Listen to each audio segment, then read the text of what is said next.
Hello everybody, this is Bev, Clarkovision, and thanks for dropping by this video here. This one is probably different to the normal kind of video that I do on this channel. It's mostly, as you'll know if you're a regular vinyl community viewer or music community viewer, that it's usually this stuff, records and things, excuse me, that I tend to share and talk about and discuss, view, etc, etc. But I thought I would do this video just for something a wee bit different, and I know a couple of people out there are kind of interested in this, so I thought I would just throw this out there. Besides, it's my channel, I can do what I please anyway on here, within reason. So yeah, it's a new guitar video. I did something a little bit unexpected and kind of out the bluish last weekend. I had some savings away and I finally decided I was going to put it to some use, and so I did, and bought a new guitar. You'd think I wouldn't really need... I kind of thought that myself, that I was kind of done with the guitar buying now, because I'm quite satisfied, so I thought, with what I have. I've got the main two here, the Gibson Les Paul Custom Steve Clark and the Fender Stratocaster 1987 American.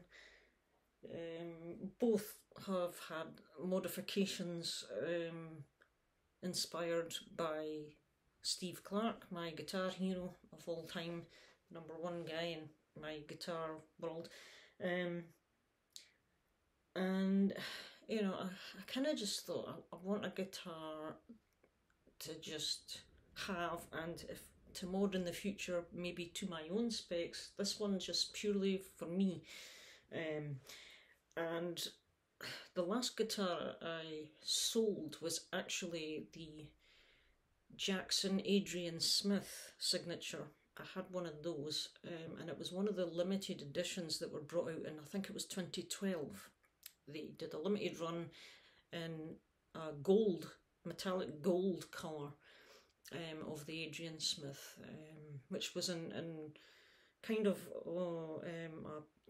a tribute thing towards the fact that Adrian Smith has a Gibson. You'll have seen it on some of the Iron Maiden shows. He has a Les Paul gold top that he's had forever.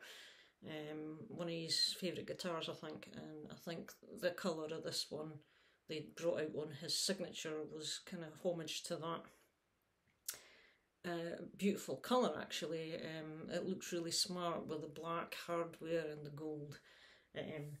And I managed to find one, because obviously there's a limited number. They were pretty scarce, and I found one in America and had it shipped over, paid the customs and everything on it.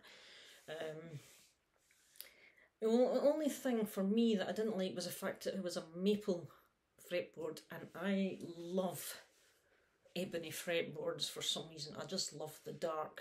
I'm a dark fretboard person. I love ebony and I love rosewood. And rosewood obviously is very tricky to come by these days on new guitars, which is why this Stratocaster, because it's got a rosewood board, is pretty special for that reason alone, the fact that it's a rosewood fretboard. And it's from the 80s, Ken. It's an 80s model as well. It's, you know, everything 80s is just cool as far as I'm concerned. So here's the new guitar. So I went and bought this. It's like a middle priced, decent price for what you're getting as a pretty high spec guitar, actually.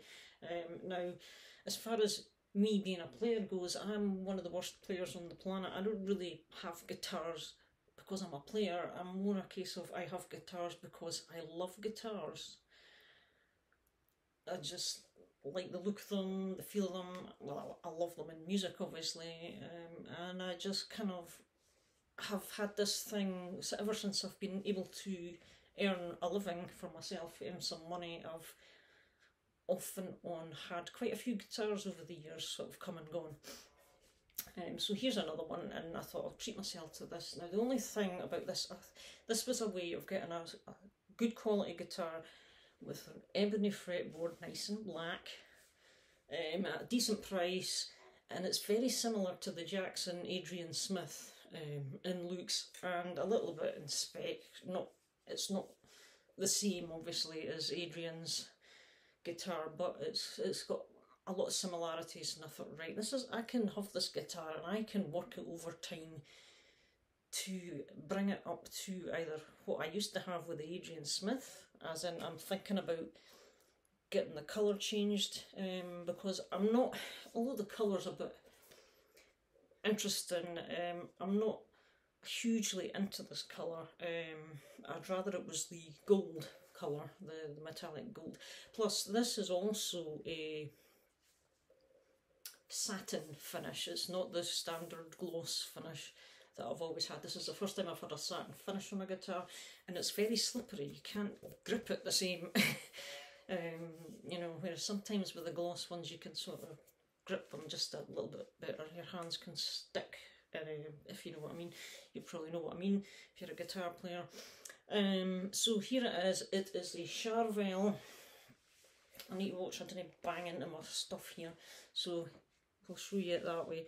Charvel Pro Mod SoCal model. The San Dimas is the other model. Difference being is the SoCals, everything is mounted via the pickguard, so it's all fixed to here and screwed in. The San Dimas, which is what Adrian Smith's signature is based on as well, everything is fitted from the rear, the wirings from the rear, and fitted to the body of the guitar. So that's the only difference between those two. So yeah, so this is the SoCal, and I basically wanted this look because the pickguard, the San Dimas doesn't come with a pickguard either, whereas the SoCal does. And I wanted the Adrian Smith look with the pickguard, because he has a pickguard on his signature. Go and look up Adrian Smith signature guitar if you want to see.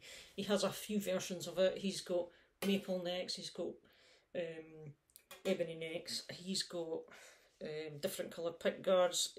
I don't know if he's got some without the pickguard as well, but he has the pickguard on for looks more than anything, I guess.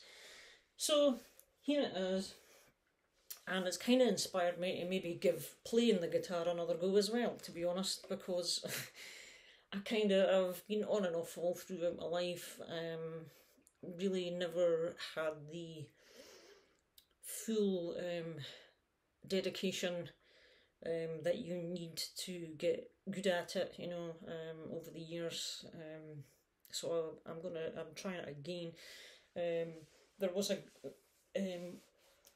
probably a slight bit of inspiration come my way via a guy who I follow on Instagram. He's Instagram, his own one is called Loz Metal, L-O-Z Metal. He also shows his music. He's a metalhead as well. He doesn't do videos in the vinyl community, as far as I know, but he does have a YouTube channel, and he's got some guitar stuff on it and coming up.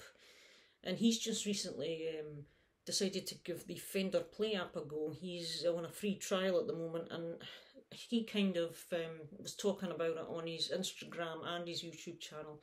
And I kind of thought I'd look into that myself just to see if it would benefit me, make me get into it better, try learning guitar without putting so much pressure on myself. I've always pressurised myself in a way that, yeah, I want to learn to play the guitar, but I also want to learn music and not just tab, because tab's the kind of the alternative way of reading music just for guitarists. But I always wanted to read music.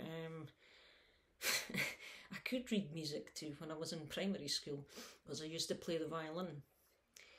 But when I left primary school, I never took music in high school.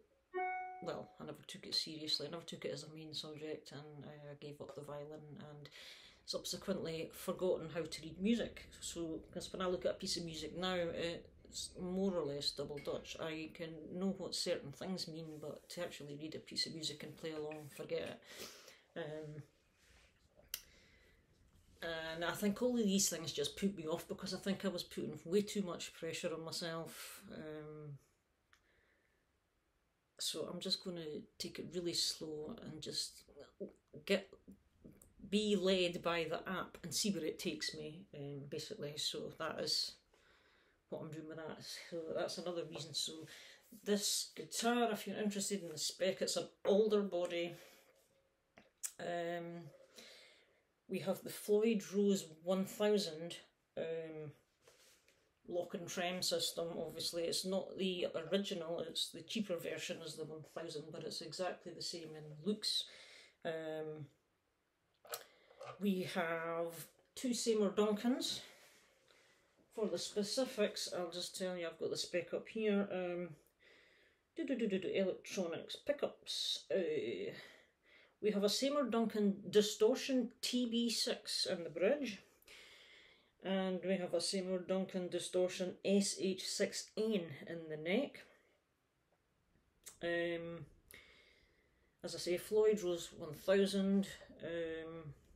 We've got also the lock and nut for the Floyd Rose, which you can't see there, but I'll show you it once I put this down again. What else have we got here? We have a three-way blade switch. So when you switch position 1, you've got the bridge. Position 2, you have the inner coils of both. Position 3, the neck. It also has two controls. One is the volume, which has let's get this out of the way. So here they're here, volume and tone. Volume has a coil splitter, so push-pull coil function, split the coils, and the tone is the, what the heck do they call it? It's that fancy new, no load tone function, so that when you put it up to 10, it kind of goes into a little, it's like a little rut it goes into, which kills the actual tone altogether. So and if you want, which basically cuts off the tone, I think, altogether, and you've just got the rawness. I think that's what it means. So you can have it stay on that. 22 jumbo frets on a ebony fretboard. I was going to say rosewood there. Ebony fretboard. There is the lock and nut. Charvel tuners and white inlays. The radius of the fretboard it's a compound radius, which is also what Adrian Smith has on his. It goes from 12 inch up to 16 inch, which means it gets flatter the further up you go, which is for ease of comfort for soloing and fast playing and stuff like that. Just if you're wondering what that means, folks. Just to put it, the standard for a Gibson is a 12 inch radius all the way. The standard for a Stratocaster for Fender is usually 9.5, so they are the most beveled out of all the fretboards. The lower the number, the more curved the surface of the fretboard is. So I guess the flatter, the easier it is for fluidity and fast guitar work.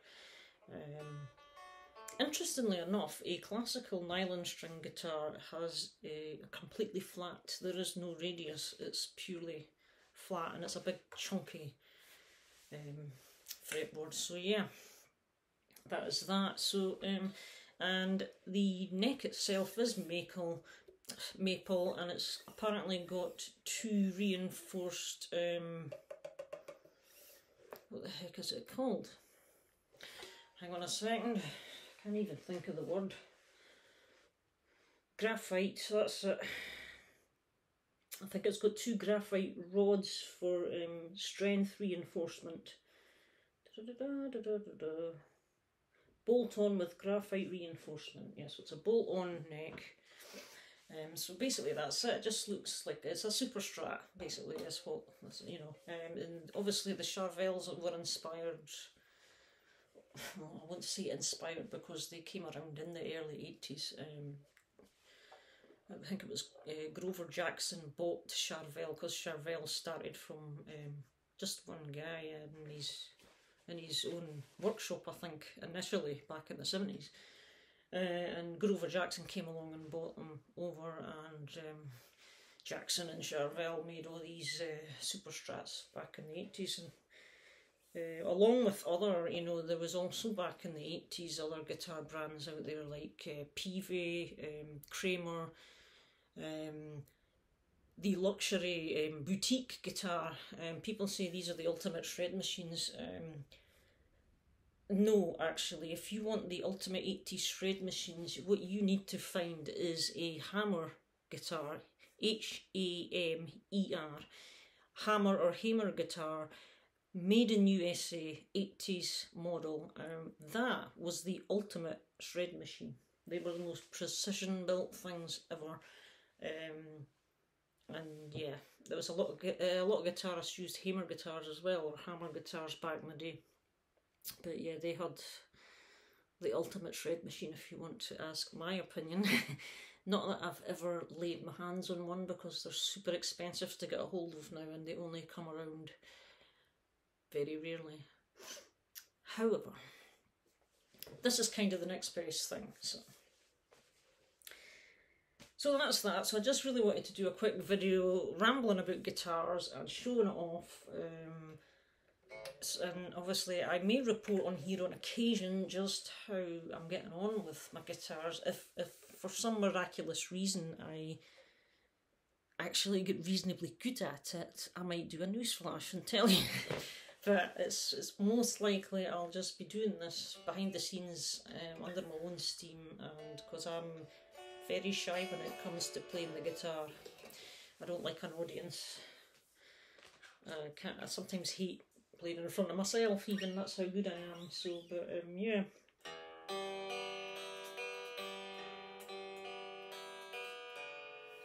Bit of Metallica there. Well, that was easy, wasn't it?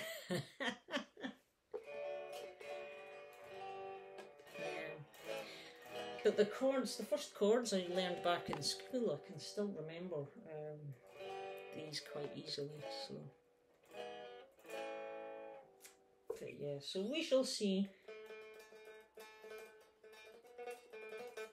And to plug them in and play, I also picked up something I've been interested in picking up for a while actually.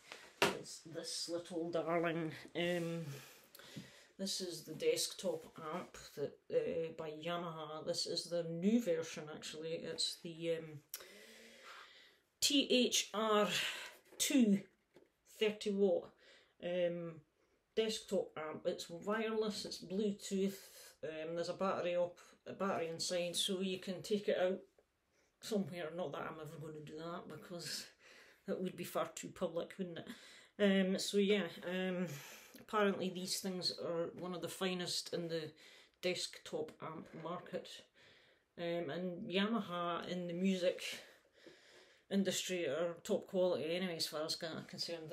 They have top quality hi-fi stuff, and they have top quality guitars and other instruments, and this apparently gets rave reviews, so I'm going to be trying this out as well. This just come in this week, so. And so that's that basically, guys.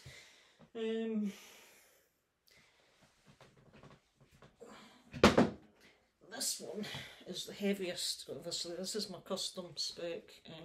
This was a project I did myself, a long thought out project which finally came to fruition a couple of years ago. The Gibson Les Paul Steve Clark with Dirty Fingers pickup, Keeler trim, Steve Clark on the fretboard on the 12th fret, and his signatures on the truss rod cover here. So this is my pride and joy. The Strat, one second.